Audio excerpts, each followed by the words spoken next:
आज hair transplant की बहुत सारी बातें करेंगे एंड जितने सवाल हेयर ट्रांसप्लांट के आ सकते हैं will be talking about that. So one of the most important questions which is always asked is कि हेयर ट्रांसप्लांट की कॉस्ट क्या है. What is the cost of hair transplant.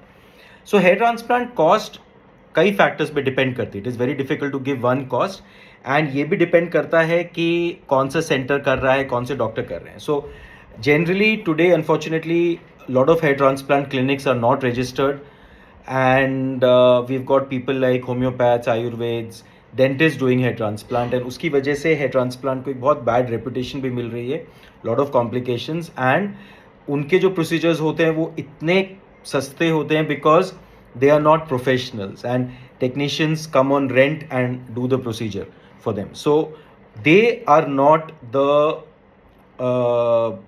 Definition of cost of hair transplant because उनके यहाँ 20,000 30,000 में hair transplants हो जाते हैं. डेफिनेटली वो आप नहीं करना चाहते. अनफॉर्चुनेटली ऐसे में प्रॉब्लम्स भी बहुत आती हैं. So to discuss a good hair transplant first of all you must always choose a good doctor. बहुत इंपॉर्टेंट है. जब आप any clinic that you search for आप उसके डॉक्टर्स की क्रीडेंशियल्स चेक कीजिए. गो ऑनलाइन, डॉक्टर्स की डिग्रीज चेक कीजिए. Everything is mention. उनकी वेबसाइट पे नहीं है तो you have to then check on Google, but please check the credentials of your doctor, check the credentials of the technicians who are going to be doing your procedure. Now actual cost का अगर हम differentiate करें कि what is the reason for difference in cost or what are the reasons के what are the factors जिसके ऊपर cost depend करती है. First, technique. So FUE versus FUT. FUT थोड़ा सा expensive होता है because there is more manpower, training curve ज़्यादा होता है. It is more difficult to do. Second, whether you're doing long hair transplant. Long hair transplant is much more expensive because उसमें doctors की personal involvement बहुत ज़्यादा होती है and it's a very very difficult technique to do. It takes much longer time to do. Then number of hair. 2,000 hair follicles will be cheaper than 6,000 hair follicles. And अगर हम 10,000 follicles कर रहे हैं then the cost will be much more. So it is important to realize the number of hair, technique, expertise of the doctor, reputation of the center, what kind of facility. क्या आप एक छोटी सी clinic में अपना transplant कर रहे हैं और whether you are planning to do it in a hospital setup. These are the factors which determine the cost of a hair transplant for you. So whenever you ask anyone कि what is the cost, उससे पहले please सोचिए. हो सकता है अगर आपको एक नॉन क्वालिफाइड स्मॉल सेंटर पे ट्रांसप्लांट कर रहे हैं तो बहुत सस्ता होगा. But if you do it in a hospital setup which has more safety, so your safety is the paramount factor behind all costs. Lastly, most important factor for costing is follow-up. What kind of follow-up are you going to get? क्या आपको centre follow-up देगा? How long are you getting the follow-up? क्या PRP and GFC treatments are included in the package or are they separate? So these questions need to be answered before discussing the costs of hair transplant. In general, at Divine the hair transplant procedure की costings around 65-70,000 से start होती हैं and of course अगर हम लोग long hair transplant कर रहे हैं the costs are much more. Then you want second question, मुझे हेयर ट्रांसप्लांट की डिटेल्स चाहिए. मुझे हेयर ट्रांसप्लांट के बारे में बताइए. Please give me more details about hair transplant. So एक ब्रॉड ओवरव्यू करते हैं about hair transplant. Hair transplant क्या चीज़ है? It is a surgical technique to transfer और redistribute hair from a zone of excess, मतलब जहाँ पे बाल परमानेंट जोन जहाँ पे बाल होते हैं, from a permanent zone to a recipient zone जहाँ पे बाल कम है. So redistribution, we are not making new hair. So we are taking hair, हम लोग यहाँ से लेके बाल परमानेंट जोन से या ये सेमी परमानेंट जोन से लेके we implant in the recipient zone. Depending on the grade of hair fall, grade 1 to grade 7, number of follicles decide होते हैं. Will talk about that later. What technique is suitable depend करता है number of hair follicles में. So for example, if it is less than 6,000 then we can do FUE या FUT, but if it is more than 6,000 then मेरी personal preference is to do the FUT procedure. The whole procedure can take anything from 4 to 8 hours and 3.5 months पे hair growth start होती है and 10 to 11 months में the hair growth is largely complete. If the hair is taken from a permanent zone, then the results last for 10, 15, maybe 20 years also. But अगर वो temporary zone से लिए गए हैं तो फ्यू ईयर्स में 2-3 साल में वो बाल गिर जाते हैं. All hair transplant techniques will leave some form of scar or the other. FUT में एक लाइन आएगी, FUE में multiple dots all over the head आएंगे. सो ऐसा नहीं है कि FUE is scarless. If you shave off the head after FUE, you will clearly see large number of dots. And in FUE you also have the problem of reduced density, lot of thinning जो कि दिखती है in FUE donor areas. Repeat transplants can be done. अगर आपने front किया है future में आपका ये हेयर लॉस हो जाता है, then you can do repeat transplants also. 100% safe procedure. Office can be started 1 दिन के बाद या 2 दिन के बाद, and other activity like sports can be started within 7 to 10 days. तो ये एक ब्रॉड ओवरव्यू है. One key factor is to understand permanent hair zone. Permanent zone lies here at the back. यहाँ से अगर आप बाल लेते हैं तो वो बाल गिरते नहीं हैं. They will stay much longer and like I said 15-20 years तक भी रह सकते हैं. But if you take hair from non permanent zone, ऊपर से यहाँ से या नीचे से या बियर्ड से, then you will lose some of that hair sooner. Next question, what are the ways I can do hair transplant procedure? So hair transplant can be done broadly in 2 ways. 2 basic techniques होती है hair transplant की. One, FUT, follicular unit transplant technique. Second, FUE, follicular unit extraction technique. Now FUE की modifications exist, जैसे कि DHI procedure है या robotic procedure है. FUT की modification is long hair transplant technique. But broadly these are the only 2 techniques जिससे hair transplant होता है. इसके अलावा अगर कोई भी और क्लिनिक या और भी कोई सेंटर किसी हेयर ट्रांसप्लांट टेक्निक को अपना बोलते हैं, जैसे bio FUE, organic FUE, super FUE, ADH, but God knows what it is. Please understand that is a marketing gimmick. There are only 2 techniques. And in every technique, hair is separated one by one and implanted one by one. So that is the basis of what are the different types of techniques of hair transplant. क्या आप hair transplant के बाद exercise कर सकते हैं? When can you do exercise after a hair transplant? So sports exercising generally we recommend 7 to 10 days after hair transplant. Smoking, drinking भी generally we say 10 days रुक जाए. Now what is the reason for this? Whenever you exercise, whenever you go to the gym or play sports, your heart rate increases, आपका blood pressure बढ़ता है, and the flow of blood might increase. उसकी वजह से हो सकता है कुछ बाल आपके पुश आउट हो जाए, गिर जाए. That is why we recommend, please do not exercise or play sports or sexual activity या smoking या drinking for about 10 days after the procedure. Hair transplant में क्या नया है? What is new in hair transplant surgery? Well, hair fall treatments में बहुत सारी चीज़ें नई आ चुकी हैं, जैसे SVF, stromal vascular fraction, जो हम लोगों ने भी अब स्टार्ट कर दिया है. It is well proven now कि once in a year या once in 6 months आप SVF करेंगे तो you get significant amount of hair fall control. आपकी बॉडी से फैट लेके फैट के अंदर से स्टेम सेल्स को निकाला जाता है, and we do the SVF technique using your own body fat. Then exosomes, GFC, these are the new things जो कि हेयर फॉल कंट्रोल के लिए अब अवेलेबल है. हेयर ट्रांसप्लांट टेक्निक में per se I would say long hair transplant is the only development in hair transplant surgery. Suppose आप चाहते हैं कि आप हेयर ट्रांसप्लांट करें और आपके सर पे एक भी बाल ना कटे, not one hair is cut और trim, then consider hair transplant. So if you are in a profession जहाँ पे you don't want to shave off your head, don't want to wear a cap, consider the hair transplant with a long hair transplant technique. What is better for hair transplant? What is better in the sense that should we do medical treatment या should we do surgical treatment for hair fall या hair loss? So let's understand this. Medical treatments hair fall को reduce करती हैं. That means जो बाल गिर रहे हैं उनको कम करती है. But transplant fills the gaps created by hair loss. कि जो बाल आपके खत्म हो चुके हैं उनको रीविजिट करा देते हैं, रीग्रो करा देते हैं, डिस्ट्रीब्यूट करा के नए सिरे से बाल ग्रो करते हैं. That is hair transplant. So बहुत क्लियर है, इसमें कोई कंफ्यूजन नहीं होना चाहिए. अगर आप हेयर फॉल मैनेजमेंट कर रहे हैं तो मिनॉक्सिडिल, फिनास्ट्राइड, विटामिन, एंड अगर आप हेयर को रीग्रो कराना चाहते हैं then hair transplant is the only way. Minoxidil and finasteride etcetera कभी भी हेयर रीग्रोथ नहीं करते हैं, they just reduce further hair fall. SVF today is being said to have the potential जिसमें some amount of hair growth can happen अगर existing बाल present हैं तो. But I think today SVF is the only way आप significant hair fall को manage कर सकते हैं. Can young adults do hair transplant? Absolutely.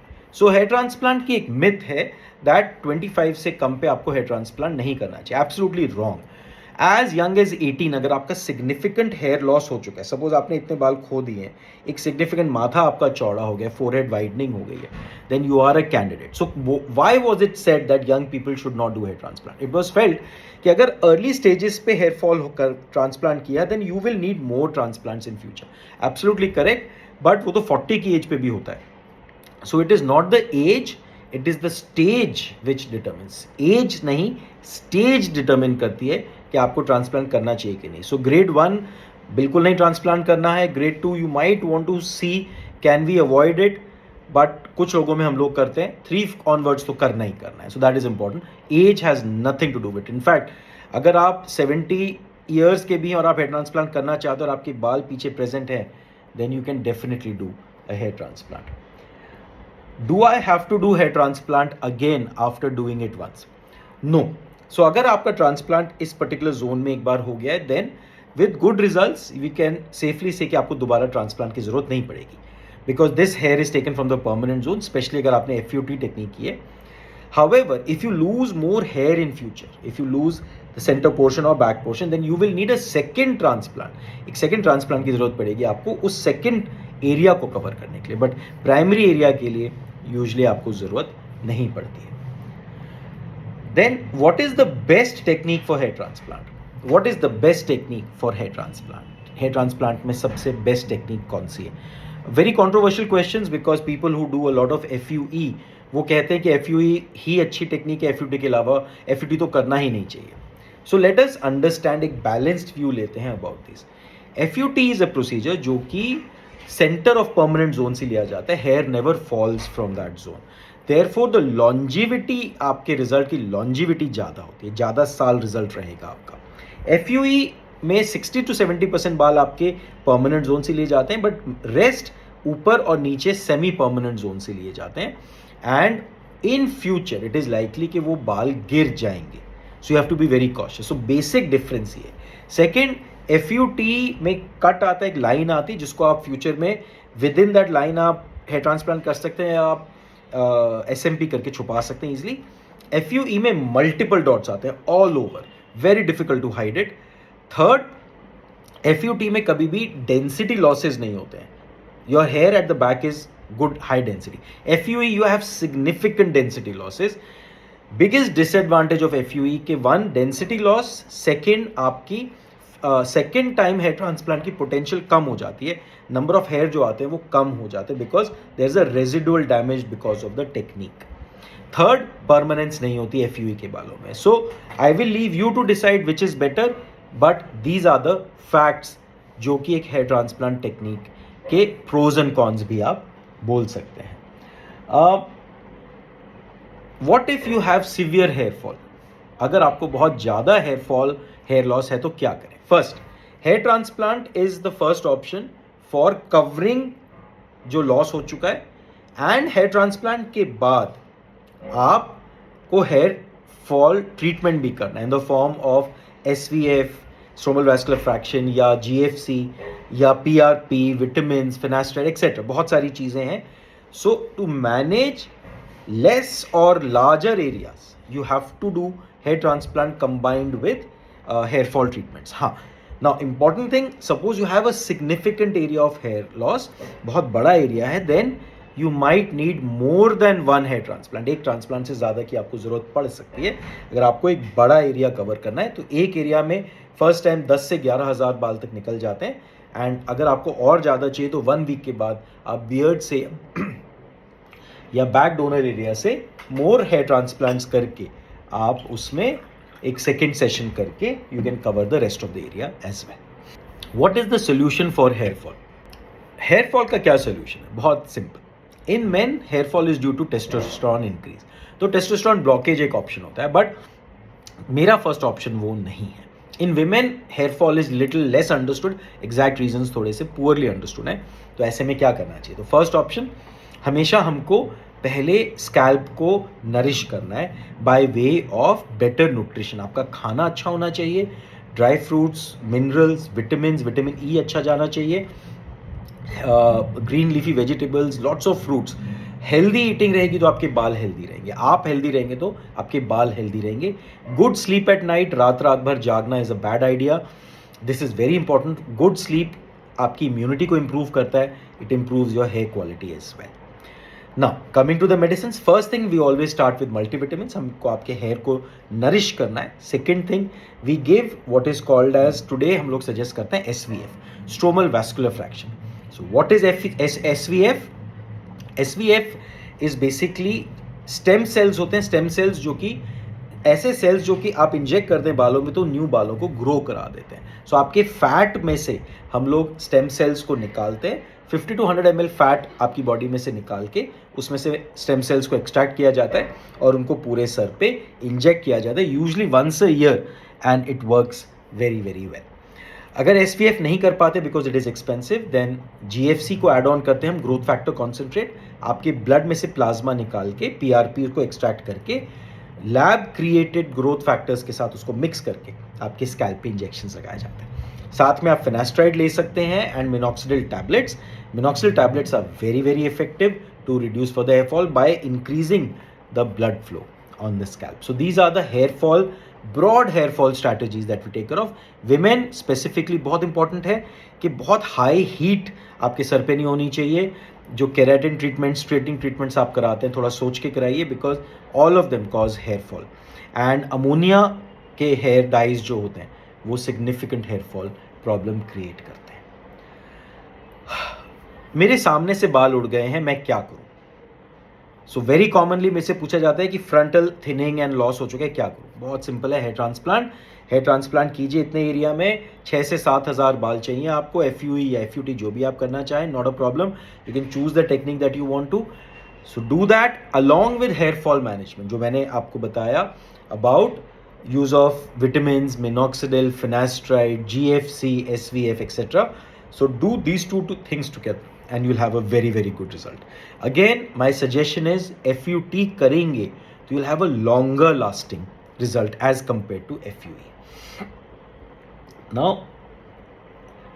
I have lost hair after weight loss या प्रेगनेंसी के बाद या सम इलनेस या फिर एंटीबायोटिक्स खाई हैं उसकी वजह से हमें हेयर फॉल हो गया. What to do? Very common, because सी बीमारियां सबको आती है एंड यू टेक ट्रीटमेंट्स, उसकी वजह से हेयर फॉल हो जाता है. So nothing to worry. 2-3 session GFC के कर लीजिए, ग्रोथ फैक्टर कॉन्सेंट्रेट के. Start off multivitamin specific for hair and use tablet minoxidil for about month to 2 months, and I think आपका hair fall will be easily controlled if it has happened due to these factors. अगर और कोई reason है तो वो हमें find out करना पड़ेगा और उसका ट्रीटमेंट हमें अलग से करना पड़ेगा. मुझे PCOD है और बाल गिर रहे हैं. I am having hair fall because of PCOD, what do I do? So now the problem is PCOD से टेस्टोस्टेरोन लेवल्स बॉडी में बढ़ जाते हैं and that causes hair fall. We know that. So DHT में convert होता है testosterone and DHT causes hair fall. So how to manage that? First, weight loss करें, lifestyle improvement कीजिए, try to control PCOD naturally. Third, use of finasteride. Finax tablet reduces the amount of testosterone in the body, and by reduction of testosterone, आपके hair को better fighting capacity मिलती है to survive. It survives better, and you will have a better result of PCOD if you use testosterone blockers. Is it safe to do hair transplant after 50? Oh, absolutely. मैं 50 होने वाला हूँ. Doctor Amit is going to turn 50 very soon, and I believe कि अगर मेरे hair thinning होगी, hair fall होगा, तो I will definitely do a hair transplant. So आप मेडिकली फिट होने चाहिए इन टर्म्स ऑफ कि आपका एको, चेस्ट एक्सरे, ECG सब नॉर्मल है, ब्लड टेस्ट नॉर्मल है, माइल्ड डायबिटीज़ है मैनेज हो जाती है, हाइपरटेंशन माइल्ड साइड मैनेज हो जाता है. सो अगर ये सब अंडर कंट्रोल हैं, then you are absolutely safe to go ahead with transplant after 50. Why 50? Even 70 के बाद भी आप आराम से हेयर फॉल को कंट्रोल कर सकते हैं. So thyroid related problems, diabetes and hypertension, उसको मैनेज करेंगे, you will be okay. For thyroid treatments, of course, you have to consult a physician. For treatment of diabetes and blood pressure, you have to consult a physician to manage all this. Very common question. मैं photographs नहीं खिंचवाता friends के साथ, मुझे friends tease करते हैं. What do I do? See, if you have significant hair fall या hair loss, the only option for you is to consider hair fall treatment along with hair transplant. So hair transplant करेंगे तो आपका restore हो जाएंगे बाल, and hair fall treatment से आप further hair fall को रिड्यूस कर सकते हैं. And that is the only way. You will no longer have to face that problem कि फ्रेंड्स बोल रहे हैं बुढ़ा हो गया है, फोटोग्राफ आपको पसंद नहीं है लेना. All of that things will be solved. What causes hair fall? Well, hair fall is caused by testosterone in men. Usually genetic factors होते हैं इसके पीछे. In women it is less understood. 35-40 के पास जब menopause age आ जाती तब of course hormonal reason से hair fall होता है. Other reasons, lack of proper sleep, lack of good nutrition, ये जो keratin, hair straightening वगैरह, बहुत गर्म पानी से नहाना, लॉट ऑफ, अगर आप बिल्कुल उबलते पानी से सर पे पानी डालेंगे तो बाल गिरेंगे. डायबिटीज़, मेडिकल प्रॉब्लम्स, आयरन की deficiency, PCOD, obesity, vitamin D deficiency, ये चीज़ें भी हेयर फॉल को प्रमोट करती हैं. In my view I feel genetics is the most important. Iron deficiency again is very very important. Thyroid problems again are very important.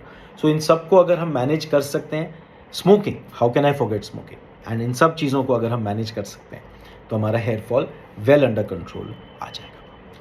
So part 1 of hair fall management and hair transplant मैंने आज आपके सामने किया, and I hope this has benefited you. We will talk about more questions of hair transplant in part 2 of understanding hair transplant in more detail. So stay tuned and join me next time, जिसमें we'll discuss more about hair transplant. Hair transplant के important facts part 2. आगे बढ़ाते हैं series को. Part 2 of this hair transplant and all its facts.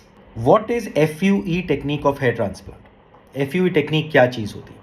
So FUE का full form is follicular unit extraction, and FUE technique में we take hair from the back of the head one by one using very fine punches. बहुत fine punches होते हैं, 0.6 से लेके 0.9 mm, आप समझ सकते हैं, एक्सट्रीमली थिन. उसको एक मोटराइज डिवाइस से कनेक्ट करके the punches are taken, and एक एक पंच एक एक ग्राफ्ट निकालता है, and with each graft it can have 1 to 5 hair follicles. 1 से 5 बाल होते हैं उसमें, एंड एक एक करके उन बालों को फिर रेसिपिएंट जोन में लगाया जाता है. परमानेंट जोन के अंदर रह के it is very difficult to do large areas of hair transplant with FUE, and यही FUE का बिगेस्ट डिसएडवांटेज है, that many times we have to go outside the permanent zone. अगर हम एक बड़ा ट्रांसप्लांट कर रहे हैं तो हमें परमानेंट जोन के बाहर जाना पड़ता है, and that means in future आपके कुछ बाल गिर सकते हैं. सेकेंडली, बिकॉज बाल पूरे एरिया में से डिफ्यूजली लिए जाते हैं, द डेंसिटी ओवरऑल बहुत कम हो जाती है of the donor area, and future में आपको मोर हेयर ट्रांसप्लांट्स करने में मुश्किल आ सकती है. एडवांटेजेस, स्टिचेस नहीं आते, pain is a little less FUE के मुकाबले, शेव करना पड़ता है, वो एक बहुत बड़ा डिसएडवांटेज है. स्कारिंग इन टर्म्स की एक लाइन नहीं आती, बट मल्टीपल डॉट्स आते हैं, बट स्कार तो आते हैं. So please remember, all forms of hair transplant eventually scar छोड़ेगा ही. क्या हेयर ट्रांसप्लांट के लिए किसी को साथ लाना पड़ता है? Do I need to bring anyone along with me? Absolutely not. Hair transplant एक ऑफिस प्रोसीजर है. Immediately after the hair transplant you can go back to your house, home, office, जहाँ आपको जाना है, and there is absolutely no need to bring anyone along with yourself for a hair transplant. It is not mandatory, of course. अगर कोई आता है तो well and good, it is always better. Common question आता है, friends के सामने photographs लेने में हिचकिचाहट होती है, डोंट लाइक टेकिंग पिक्चर्स, या जब पिक्चर्स होती है तो सबसे पीछे खड़े हो जाते हैं, क्या करें? Answer is very simple. आपको हेयर फॉल या हेयर लॉस जो हो रहा है उसकी वजह से आपकी ओवरऑल डेंसिटी कम हो गई है. आप जब फोटोज़ खींचते हैं तो ऐसा लगता है कि खाली हो गया है, गंजा है sir, and with in your friends it gives the appearance कि आपकी एज उनसे कहीं ज़्यादा है, and that can be quite embarrassing. So the answer is hair transplant. So don't bother, don't get scared, fear को घर छोड़िए, come and do a good hair transplant, and उसके बाद ट्रांसप्लांट के 1 साल के बाद आप सबसे आगे खड़े होंगे, and you will B enjoying all the the respect that you feel कि अब नहीं है. सो hair transplant is an amazing thing जो कि आपको एक हेड फुल ऑफ हेयर देता है, परमानेंट रिजल्ट्स आते हैं, near permanent results, let me put it that way, with virtually zero down time, immediately आप ऑफिस भी जा सकते हैं, एंड ग्रेट रिजल्ट्स जो कि of course take about 1 year. Suppose 3 या 4 दिन के बाद you have an important event, हो सकता है मैच मेकिंग हो, you might have to see a girl, हो सकता है आपकी स्टेज पे प्रेजेंटेशन हो सकता है आपको अवार्ड मिल रहा हो सकता है आपको प्लेन फ्लाई करना हो, या आपकी सुप्रीम कोर्ट में मीटिंग हो, या आपको पेशेंट्स देखने हो। In any of these scenarios how do you get a hair transplant? Because conventionally जो आपने सुना है हेयर ट्रांसप्लांट में तो पूरा शेव करना पड़ देता है, and that means none of these things can happen. I mean obviously अगर आप एक if you are going for match making, किसी लड़की को शादी के उससे आप देखने जा रहे हैं और आप पूरे शेव्ड ऑफ हैं, पूरा ब्लड सर के ऊपर है, तो आई डोंट थिंक कोई एग्री करेगा शादी के लिए। या फॉर दैट मैटर्स स्टेज पे अवार्ड मिल रहा है, या अगर आप कोच हैं और आपको स्टेज पे शो करना है, कोई नहीं सुनेगा आपको। The answer is very simple, long hair transplant. So do you know long hair transplant is the only technique जिसमें no trim no shave technique is used, and after 3 days if you go proper बालों को wash करके and blow dry करके, no one knows you have had a hair transplant, and आपका head full of hair हो जाता है। It's a revolutionary technology. It has been specially innovated by us at Divine, and you get great results from a long hair transplant. Will I get scars after a hair transplant? Well, yes. Every hair transplant will leave some form of scar or the other. Scar तो आएगा, चाहे वो line आए, चाहे वो dots आए, but scar तो आएगा.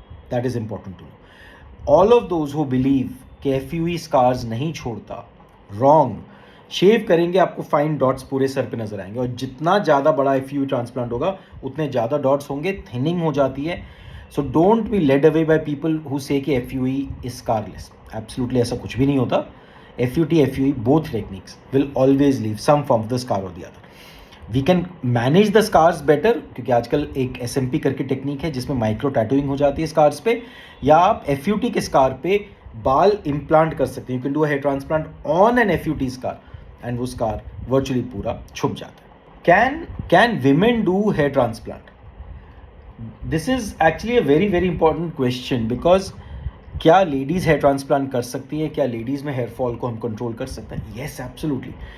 Hair transplant is very useful even for ladies. The only difference being कि in ladies the hair is more thin, पतले होते हैं, तो उतना हाई डेंसिटी रिजल्ट नहीं आता, एंड ज़्यादा बालों की ज़रूरत पड़ती है over a very small area. So if you have hair thinning और आप हेयर ट्रांसप्लांट कंसिडर कर रहे हैं, being a lady, yes you should go ahead with a hair transplant, it will give you great results. Everything remains the same. मैं prefer करता हूँ FUT ladies में, because एक बड़े जोन को ट्रिम करना, वो भी आप अगर लेडी हैं और इतना एरिया बज़ कर दें, ज़ीरो ट्रिम कर दें, और आप कहीं मार्केट में जा रहे हो और हवा चले और पूरे बाल उड़ जाए, तो बहुत एम्बैरेसिंग हो जाता है। FUT that way is much better. नज़र ही नहीं आता कि हमने कुछ किया है। So in women, which is the best technique for hair transplant? I've just discussed the best technique for hair transplant is FUT, because in FUE अगर आप करते हैं तो बहुत बड़ा जोन ट्रिम हो जाता है, हवा आने से वो जोन दिख जाता है, and it can be very embarrassing. FUT पतली सी लाइन, बाल ऊपर नीचे प्रेजेंट है। In fact in women long hair transplant can be done, because front के एरिया में अगर हम ट्रांसप्लांट करते हैं लंबे बालों से, it gives a great look. आपको छुपाने की ज़रूरत नहीं पड़ती अपने आप को। What is the best technique for hair transplant in men? So let us discuss this. Partly मैं already discuss कर चुका हूँ इस question को। मेरे belief में, I believe that FUT technique, follicular unit transplant technique, is the best technique. Why? Longevity of results, early recovery, very fast healing. FUT technique permanent zone के center में से ली जाती है, आसपास से नहीं लिए जाते। दैट मीन्स वो बाल परमानेंट रहेंगे, परमानेंट जोन जब तक इंटैक्ट है वो बाल परमानेंट रहेंगे, उनमें से बाल गिरेंगे नहीं।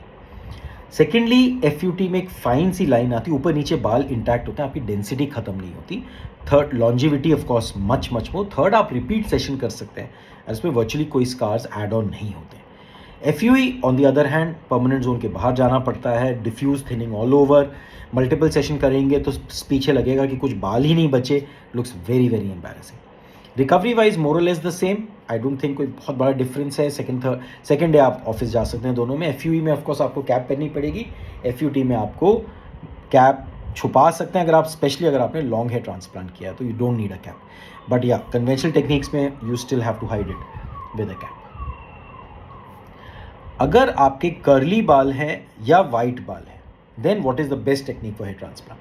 सो इसको समझते हैं ऐसे कि जो कर्ली बाल हैं, कर्ली बाल एस शेप में होते हैं, उनकी रूट्स एस शेप टाइप होती हैं। नाउ ऐसे में if you do FUE, it is highly likely कि वो जो पंच है उससे आपकी रूट डैमेज हो जाएगी। सो FUE में very heavy curly hair, FUE has very poor result, should not be done. FUT under vision होती है, एक एक रूट को प्रिजर्व किया जाता है। वर्चुअली 97 to 98% सक्सेस रेट होती है इन हैवी कर्ली हेयर। सो अगर आपके बहुत कर्ली बाल है, FUE मत कीजिए, आपको बहुत डिसएडवांटेज रहेगा, काफ़ी बाल वेस्ट हो जाएंगे आपके, एंड हेयर ग्रोथ उतनी अच्छी नहीं आती। वहीं अगर आपके सफ़ेद बाल हैं, वाइट हेयर है अगर, तो वाइट हेयर में we prefer FUE। Reason, FUT जब हम करते हैं तो बालों की रूट्स नज़र नहीं आती। अब क्योंकि रूट्स नज़र नहीं आती तो हम उनको सेपरेट कैसे करें? Unless salt and paper appearance हो, ग्रे वाइट हो, तो रूट्स बहुत अच्छी दिख जाती है, अदरवाइज वाइट में इतनी अच्छी तरह नहीं दिखती। ऐसे में FUE बेटर है, बिकॉज FUE सिर्फ ऊपर से हम लोग एक पंच डाल के निकालना है, हमको नीचे से रूट नहीं देखनी। तो ऊपर से बालों को कलर किया, इंक से कलर कर दिया, बीटाडिन से कलर कर दिया, या फिर you can even do it with colour dye 1-2 दिन पहले ट्रांसप्लांट के, and FUE works very well in white hair. So that is what my chosen technique is for white hair. क्या आप हेयर ट्रांसप्लांट के स्कार्स को avoid कर सकते हैं डोनर एरिया के? No, unfortunately not. Every hair transplant technique will leave some scar और the other. I have just discussed that FUT will leave a line, FUE will leave multiple dots, but scar तो रहेगा। To hide the scars, FUE scars को बहुत easily SMP से छुपाया जा सकता है, स्कैल्प माइक्रोपिगमेंटेशन, जो एक माइक्रो टैटूइंग टेक्निक है, और FUT के स्कार्स को ट्रांसप्लांट करके उसके अंदर या SMP से बहुत ईजिली छुपाया जा सकता है। So scars can actually be virtually invisible after a hair transplant अगर हम उस पर SMP करें तो। अगर आप ट्रांसजेंडर हैं, आप हेयर ट्रांसप्लांट करना चाहते हैं, what are your options? So usually male to female transgenders hair transplant करते हैं, बिकॉज मेल्स में हेयरलाइन ऊपर होती है, टेम्पल्स पीछे जाते हैं, and temples are usually above the centre point of the hairline, whereas females में ये नीचे होता है और ऐसे जाता है। So that is why transgenders जो फीमेल ट्रांजिशनिंग कर रहे हैं उनको हेयर ट्रांसप्लांट कराना पड़ता है, फोरहेड को छोटा करने के लिए और बर्ड स्पीक बनाने के लिए। That is why, and transgenders में बहुत अच्छे रिजल्ट्स आते हैं, because hair is more thick, hair मोटे होते हैं, तो यू गेट ग्रेट रिजल्ट्स। बहुत कॉमनली बोला जाता है कि डॉक्टर अमित आपके यहाँ डिवाइन पे बहुत एक्सपेंसिव है, हम दूसरी जगह से हमने कोटेशन लिए, वहाँ तो बहुत सस्ता है। सो मेरा आंसर बहुत सिंपल है। डिवाइन पे we put a lot of focus on safety, innovation and techniques. Safety, Divine एक हॉस्पिटल है, छोटा सा क्लिनिक नहीं है। तो जहाँ आप करा रहे हैं, क्या वो क्लिनिक है, छोटा सा कमरा है, बैकअप्स हैं वहाँ पे, क्या आपके डॉक्टर ट्रेंड हैं, उनकी डिग्रीज आपने देखी हैं, क्या टेक्नीशियंस ट्रेंड हैं, उनकी डिग्रीज देखी हैं आपने, कौन सी टेक्निक कर रहे हैं? FUE कर रहे हैं, 10,000 बाल कर रहे हैं, तो बहुत रिग्रेट करेंगे कुछ सालों के बाद। फॉलोअप कैसा होगा? क्या आपको डेडिकेटेड टीम मेंबर मिलेगा जो जब चाहे आप उससे कांटेक्ट कर सकते हैं? क्या आपको डॉक्टर का एक्सेस मिलेगा? इनफैक्ट क्या आपके डॉक्टर प्लास्टिक सर्जन भी हैं कि नहीं? चेक कीजिए। देखिए, मर्सिडीज़ की तलाश में टाटा नैनो के पास जाएंगे और बोलेंगे कि मर्सिडीज़ तो बहुत महंगी है, टाटा नैनो अच्छी, तो आपको टाटा नैनो ही मिलेगी। अंडरस्टैंड कीजिए। मेरे हिसाब से अगर मैं पेशेंट होता, मेरे लिए सबसे इंपॉर्टेंट है safety, then credentials of the doctor, किस तरह की टीम है, cleanliness, hygiene, backups, then legacy, experience कितना है, इनोवेशंस। लॉन्ग हेयर ट्रांसप्लांट अगर आप करना चाहते हैं और आपको FUE की कॉस्ट में लॉन्ग हेयर चाहिए, वो हो नहीं सकता है। सो लॉन्ग हेयर करने वाले पूरी दुनिया में 5 से 6 डॉक्टर्स हैं। सो एंड अगर आप लॉन्ग हेयर ट्रांसप्लांट प्लान कर रहे हैं और आपका बजट या आपको आइडिया है कि कॉस्ट इज ऑफ FUE जो कि एक टेक्नीशियन ने करना है किसी एक डेंटल क्लिनिक में बैठ के, then that is a problem. Because आप एक homeopath, Ayurveda, dentist, radiologist, MBBS technician clinic में जाके एक्सपेक्ट करेंगे कि एक प्लास्टिक सर्जन जैसा माहौल बन जाए, वो नहीं होगा। What you pay for is what you get, please remember that. So it is up to you. Of course हो सकता है आपको कॉस्ट थोड़ी ज़्यादा लग रही है. EMI ऑप्शंस हैं, 12 मंथ्स में आप पे कर सकते हैं. बजटिंग करके 3-4 महीने बाद ट्रांसप्लांट कर सकते हैं. But most important, please be safe and अपनी टेक्निक बहुत ध्यान से चुनिए. क्या हेयर ट्रांसप्लांट नेचुरल दिखता है? Does hair transplant look natural? Absolutely. A well done hair transplant looks absolutely natural. Of course अगर इट इज़ डन बैडली, टेढ़ी मेढ़ी हेयरलाइन बना दी, मेल्स में फीमेल पैटर्न बना दिया, मोटे मोटे प्लग्स लगा दिए हेयर ट्रांसप्लांट के instead of putting fine hair in front, it can never look natural. So a well done hair transplant with proper selection gives a very good and a natural look. Now what makes a hair transplant look abnormal? So अगर आपने FUE किया है तो FUE में बहुत problem होती है. इन अ वे 3-3, 4-4 बालों के ग्राफ्ट्स को सामने लगा दिया जाता है and that causes very very unnatural look देता है, एक प्लग्स वाली लुक देता है. कॉबल स्टोनिंग हो जाती है अगर आप FUE के ग्राफ्ट्स को थिन आउट नहीं करते हैं, वेरी कॉमन. देन एक proper designing is very important. Are you going for a proper male pattern और गलती से कहीं उन्होंने आपके लिए फीमेल पैटर्न तो नहीं बना दिया? That looks very unnatural. Bad donor site management. अगर आपके FUE या आपके टेक्नीशियंस या आपको नहीं आती है और आप फिर भी लगे हुए हैं, सीख रहे हैं, that is not a good idea at all. So summary of this, if you do a good hair transplant, you will always get a very natural look. Recovery related. What is the recovery after hair transplant? मेरे हिसाब से there's hardly any recovery. Next day तो आप office जा सकते हैं, 7 to 8 days के बाद आप जिम जा सकते हैं. आप बस ये वाइट नेक थोड़ा सा शर्ट्स, वी वुड प्रेफर कि आप टी-शर्ट्स ना पहने. Don't wet your hair for 3 to 4 days. उसके बाद आप डेली नहाएंगे, that is normal. Then smoking and drinking ideally should be avoided for at least 7 to 10 days. उससे भी ज़्यादा कर पाएँ तो even better. उल्टा नहीं सोना है, because उल्टा सोएंगे तो बाल रब कर जाएंगे, निकल जाएंगे. You might get occasionally little bit of forehead swelling. अगर वो होती है swelling तो 3 से 4 दिन रहती है. It is not a complication, normal चीज़ है, बहुत लोगों को होती है पोस्ट ट्रांसप्लांट, कोई उससे डरने की ज़रूरत नहीं है. So that is, and hair growth starts around 3 months time and 10 to 11 months में जाके कंप्लीट हेयर ट्रांसप्लांट की रिजल्ट आ चुका होता है. अगर आप दिल्ली के बाहर हैं, आउट स्टेशन इंडिया के बाहर से, how do you manage a hair transplant with Divine? The answer is very simple. You don't need anyone with you. आप अकेले आ सकते हैं. You can coordinate with my team, do all the blood tests, all the preparation work from before, understand all the costings from before, manage your funds before you come in. Then on the day of the procedure, you can just come into the center. We do a quick evaluation, we do a quick medical examination, and then the transplant is done. अगर आप out station हैं तो आप एक दिन हमारे यहाँ रुक के अगले दिन जा सकते हैं, या अगर सेम डे अगर आपको फ्लाइट मिलती है तो आप सेम डे भी वापस जा सकते हैं. So absolutely no problem even if you are an outstation patient. Family allow नहीं कर रही है ट्रांसप्लांट, कैसे करें? बहुत इंपॉर्टेंट पॉइंट है ये. How do you convince a family to allow you to do a hair transplant? So first ये समझना है कि आपने तो अपने फैमिली को बोला कि मैं हेयर ट्रांसप्लांट करने जा रहा हूँ, टाटा बाय बाय. वो नहीं मानेंगे क्योंकि आपने अपना दर्द नहीं उनको बताया, अपना पेन नहीं बताया उनको. आप क्यों हेयर ट्रांसप्लांट कर रहे हैं, क्या तकलीफ है, गंजा लग रहे हैं, एज से ज़्यादा लग रहे हैं, लोग चिढ़ा रहे हैं, कंफर्टेबल नहीं लग रहा, कॉन्फिडेंस टूटा जा रहा है, यंग एज है, बुढ़ा लग रहे हैं, एंड हर आदमी, प्रमोशन नहीं मिल रही है ऑफिस में, सारा दिन दिमाग इन्हीं पे रहता है, तेल पे इतने पैसे खर्च कर दिए, एक्सेट्रा एक्सेट्रा. तो all these things you have to communicate with your family. उनको दर्द तो फील हो, आपका दर्द नहीं फील होगा तो वो मानेंगे नहीं. उसके बाद make your family speak with us. हम समझाएंगे उनको कि आपकी रियल प्रॉब्लम क्या है, सो दैट दे अंडरस्टैंड. देखिए आपकी फैमिली आपका बेस्ट चाहती है, तो झगड़ा करने की ज़रूरत नहीं, नाराज़ होने की ज़रूरत नहीं है. It is just that they want to be convinced कि हाँ ये सेफ़ है and you are taking the right step. बस इतनी सी बात है. और उसके बाद भी अगर फैमिली बिल्कुल नहीं अलाउ कर रही है तो आई एम सॉरी, प्लीज़ मत कीजिए ऐसे में हेयर ट्रांसप्लांट. घर वालों से झगड़ा करके क्या अचीव कर लेंगे? So that is the thing. Try to talk to them. उनको अपनी दुनिया में लाइए, get them into your world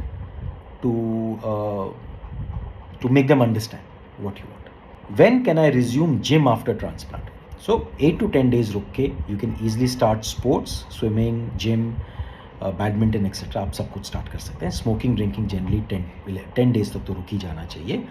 and नहाना 3 days के बाद ईजिली स्टार्ट हो जाता है. सेक्शुअल एक्टिविटी फिर भी आई वुड से 10 to 14 days रुक जाएंगे तो